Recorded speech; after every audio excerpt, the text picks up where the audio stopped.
l'évolution de l'écosystème-là. C'est vrai qu'il y a une vraie dynamique qui s'est opérée, une vraie dynamique entrepreneuriale au niveau de l'intégralité de l'écosystème qui a été opérée depuis quand même 10 ans déjà. Par rapport à tout ce que vous avez entendu, donc il a été question de faire un bilan d'étape et de voir toutes les actions qui ont été menées pour l'évolution de cet écosystème entrepreneurial de financement de l'innovation au Maroc. Ce qu'il faut retenir, c'est que énormément de choses ont été accomplies accomplies avec une intervention très forte et un engagement très important de la part de Tsamwilcom qui a donné une bouffée d'oxygène au secteur.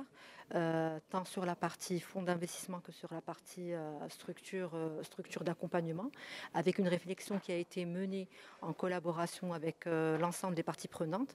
Donc ce programme Innovinvest est venu clairement répondre à une vraie problématique et aussi servir le maillon faible de la chaîne d'investissement et de financement du private equity, qui est le capital amorçage risque.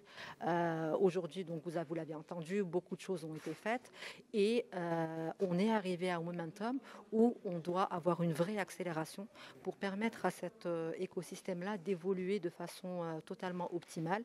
Donc nous attendons de vraies réformes sur l'aspect réglementaire, sur l'aspect fiscal, tant au niveau des fonds d'investissement par rapport à cette TVA qui est non récupérable, par rapport aux fondateurs de ces startups-là, parce qu'aujourd'hui une startup a le même régime fiscal qu'une quelconque entreprise, ce qui n'est pas commun du tout, en sachant qu'elle n'a pas les mêmes contraintes, la même assise financière et qu'elle a besoin d'un régime particulier.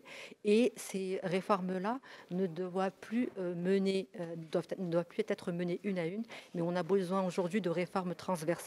Tout doit être mené en un seul temps. Ça peut pas paraître comme un chantier colossal, mais je suis sûre qu'avec de la bonne volonté, on y arrivera.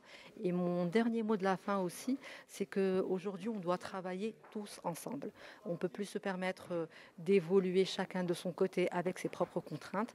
On doit travailler de façon intelligente avec l'ensemble des briques qui composent cet écosystème-là, que ce soit les autorités, le secteur privé, le secteur public, les fonds d'investissement, les structures d'accompagnement, pour qu'il y ait une vraie synergie et qu'on crée ce système circulaire que l'on voudrait mettre en place pour que nos startups rayonnent tant localement qu'à l'international.